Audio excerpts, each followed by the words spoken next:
Have you ever felt it? That deep internal silence that society tells you is a failure, a gnawing void, a sign that you are empty or emotionally broken. But what if that is the greatest lie you've ever been told?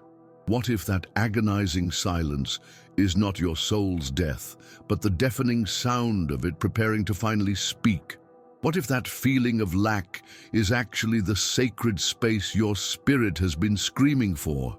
In the next few minutes, you will discover a radical truth rooted in the profound wisdom of Carl Jung that will give you the power to instantly transform that repressed energy, that very pain, into your most unstoppable personal power.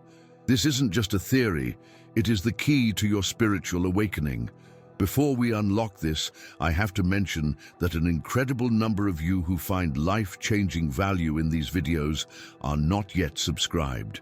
If these first few words are already resonating deep within you, take 1 second to hit that subscribe button and the notification bell so you never miss a revelation that could change your path. And as we begin this journey, let me know in the comments what city or country you are watching from. It is inspiring to see how far Jung's wisdom is reaching and connecting us all. Lastly, please give this video a like to help this message find others who desperately need to hear it. Now, prepare yourself, because when a woman consciously steps away from the shallow games of desire, a profound inner force doesn't just surface, it erupts. This is not emptiness, it is expansion. It is not lack, it is the birth of your true self. And when your body is no longer distracted by fleeting pleasures, your soul finally has the space to communicate its ultimate truth. This is not merely about celibacy, it's about alchemy. It is about an energy that ceases to search externally for what can only be nurtured internally. A society conditioned by a paradigm of relentless sexual approval fears the woman who retreats. She becomes unpredictable, enigmatic, and untouchable. More than that, she starts to perceive beyond the charades, the emotional loops, and the facade of relationships that confine more than they liberate. Jung would identify this as a confrontation with the shadow, a moment when a woman stops trying to be chosen and instead starts to choose. She ceases to love merely to receive love in return, but learns to love herself with such a fierce intensity that everything shallow simply falls away. There is a form of silence that is not a void, it is a sanctuary. And when the body becomes still, it is because the soul is preparing to kindle a light that is profoundly unsettling to the status quo. A woman living without sex or a relationship is not lifeless inside. On the contrary, she might be more vibrant than ever before. What appears as absence is, in reality, a wealth of inner presence. What looks like solitude is a deep communion with something no fleeting passion could ever reach. It is in this space that the archetype of the untamed woman awakens. The one who reconnects with her ancestral sagacity, her unadulterated instinct, the feminine power that requires no validation. Can you sense it? This summons is not for all. It is for those who are weary of bartering their soul for fleeting moments of perceived connection. It is for those who realize that what they fundamentally seek is not in another's bed, but in a radical meeting with their own true self. And if you are hearing this now, you may be closer to this path than you realize. Yes, the body grows quiet, but this is not a sign of weakness. It is strength gathering to become power. And once the soul finds its voice, there is no going back. Because a woman who has truly heard her own soul will never again be satisfied with the muted tones of a conventional love. There arrives a time in every woman's existence when the world's clamor becomes intolerable. Not the external sounds, but the internal chatter of expectations that are not her own, of desires she was conditioned to chase, of affections presented as undeniable truths. And in this profound weariness, almost imperceptible to the outside world, the pilgrimage back to herself commences. Carl Jung noted that whatever we deny in ourselves returns to us as destiny. This is perhaps why, when the body elects for silence, it isn't a failure. It is a signal that something grander is striving to break through. The woman who starts to pull away from the impulses that once steered her without quite knowing the reason is already heeding a silent call that originates not from the flesh, but from the soul. This woman, even unconsciously, starts to feel an unnameable yearning. It is not longing for a person, a touch, or a night of passion.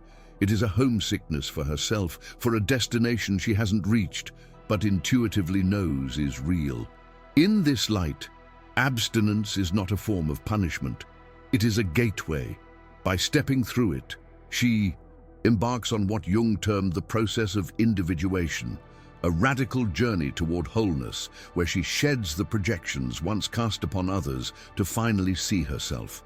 The emptiness that emerges is not a void. It is a space being cleared for something more genuine to be born. In this space, memories begin to ache differently, not as raw wounds, but as pointers to a larger narrative. The past relationships, the nights that dissolved into tears, the cycles that repeated without end, they all start to cohere under a new illumination. Because the woman who welcomes silence is not withdrawing from life. She is rewriting her own narrative from an entirely new vantage point. Her inner being starts to view emotions as symbolic reflections of an unconscious mind that was always speaking, but was drowned out by the noise of desire. Slowly, she finds that she no longer craves applause or external approval. She learns that her value isn't gauged by the extent of others' desire for her body, but by the depth to which she can sustain the presence of her soul in stillness. It is at this juncture that an almost mystical power is born. The power of the woman who no longer has to be chosen. And this is when the world starts to fear her, because it is at a loss with someone who has ceased to plead for love. She becomes complete and thus a danger to all that remains in fragments. When this woman begins to see that her vital energy is not dormant but merely gathered, she steps into a new plane of consciousness, a state where haste and the need to prove oneself dissolve, because the body's silence is not a penalty, it is a language. And this language can only be deciphered by those courageous enough to dwell in their own depths. Jung would describe this as a reconciliation with the feminine unconscious, a reconnection with ancient symbols buried under eons of suppression. This reconciliation is not achieved with words, but with presence. That woman is only just beginning to emerge. But this journey is not easy. A sense of unease arises, an invisible torment that gnaws from within. When a woman starts to step away from immediate gratification, from familiar touch, from another's physical presence, she also separates from everything that once gave her a sense of belonging. What is left initially is a stark discomfort, as though the world has ceased to acknowledge her, as though her absence from the game of desire has made her invisible. Jung would assert that this is the dawn of the encounter with the shadow, the part of herself she suppressed for so long, the part that lived for adaptation and craved validation, but now refuses to continue the charade. At this stage, she starts to question her path. Was it a mistake to withdraw?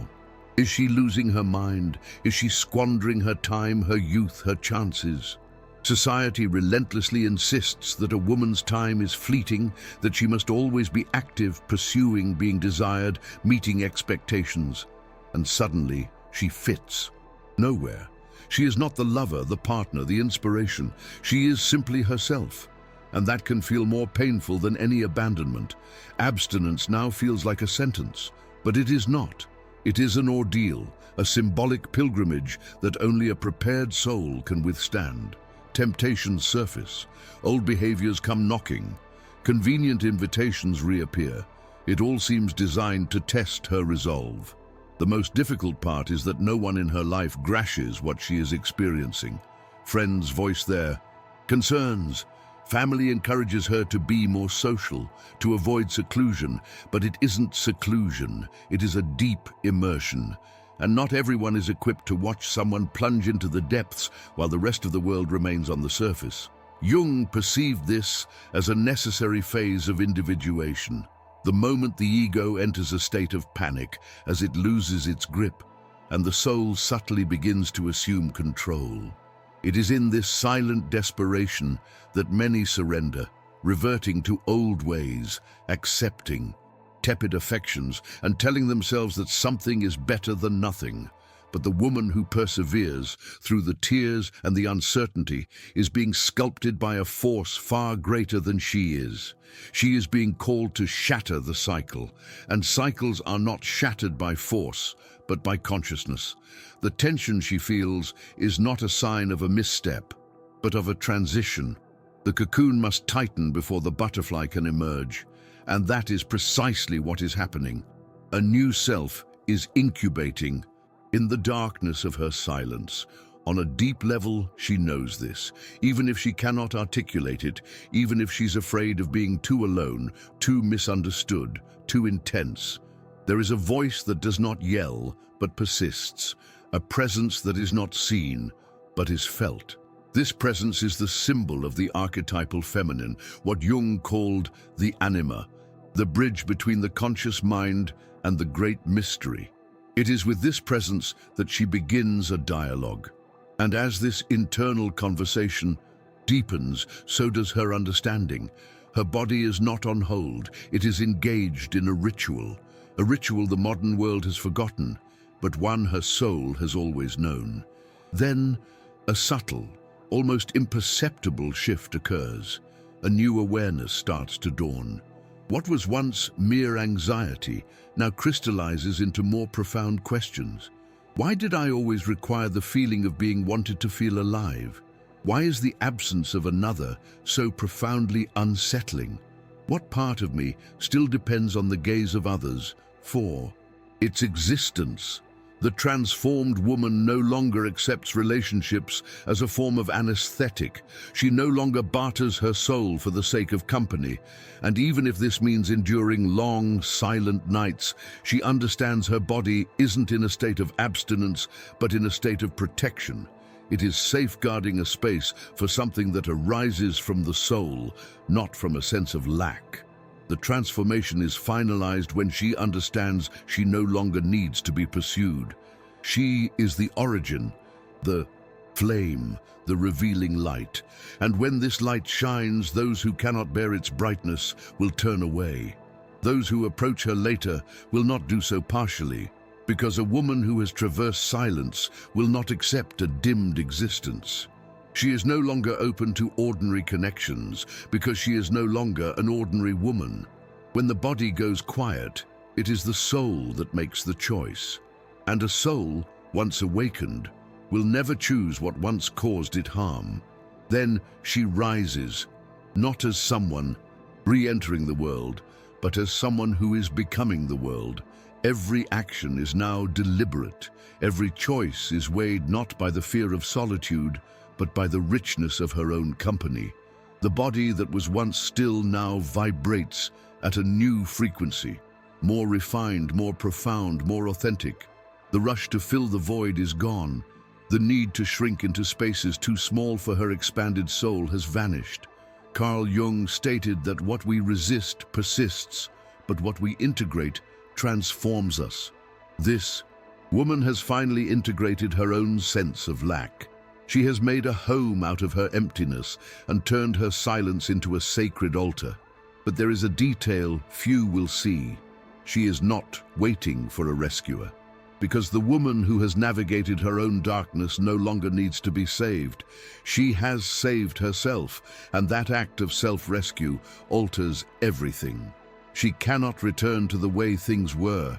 What was once born of need is now a matter of choice. What was once compulsion is now discernment. She can love, certainly, but she no longer loves from a place of need, but from a place of overflow. And when that love appears, it will not be to make her whole. It will be to journey with her. Her soul is already complete. This new state ignites something profound, a sense of mission, of purpose, of clarity. She sees that her journey was not merely personal, it was archetypal. Her silent body symbolizes all women who were taught to be dependent, to seek distraction, to concede. Now, she feels an urge to be a lighthouse, not to guide others, but to ignite their own fire. Because only someone who has found their way in the dark can teach others not to be afraid of it. And so you have arrived at the final stage, what Carl Jung would call the manifestation of the self. This is the ultimate reward for your journey through the silence. This is the moment your soul no longer asks for acceptance, but demands its full, undiluted expression. Feel that shift right now. The old pains from past, loves, the weaker versions of yourself, the memories of shrinking to fit into spaces too small for you, they no longer have the same sting. Every loss you have endured is now revealed as a profound liberation. Every absence is an answered prayer. You have finally tasted the soul's true nourishment, a power that sustains you from the inside out. From this day forward, nothing external will ever satisfy you unless it resonates with the vibrant life that already thrives within. You are not preparing to go back to your old roles. You are preparing to claim an entirely new space in the world, a space where your presence alone is power, your voice carries weight, and your silence is revered as sacred. When desire returns, it will be a holy choice, not an emotional crutch. When love knocks, it will not find a person full of needs, but a soul that is already whole, complete, and sovereign. Before you go, I have a powerful request for you. In the comments below, I want you to declare the one single word that best describes what this journey has awakened within you. Let that word be your anchor. If this message has ignited a fire in your soul, know that many who walk this path with us to the very end have not yet subscribed. If you are one of them, take this moment to join our community and hit that subscribe button so you don't miss the deeper truths we are about to uncover. Your like on this video is a powerful beacon that helps guide others out of their own silence. Until we meet again, remain in that steady state, not of abstinence but of a sacred vigil. Because you now understand the ultimate secret. Your body fell quiet so that your soul could finally speak. And now it will never be silenced again.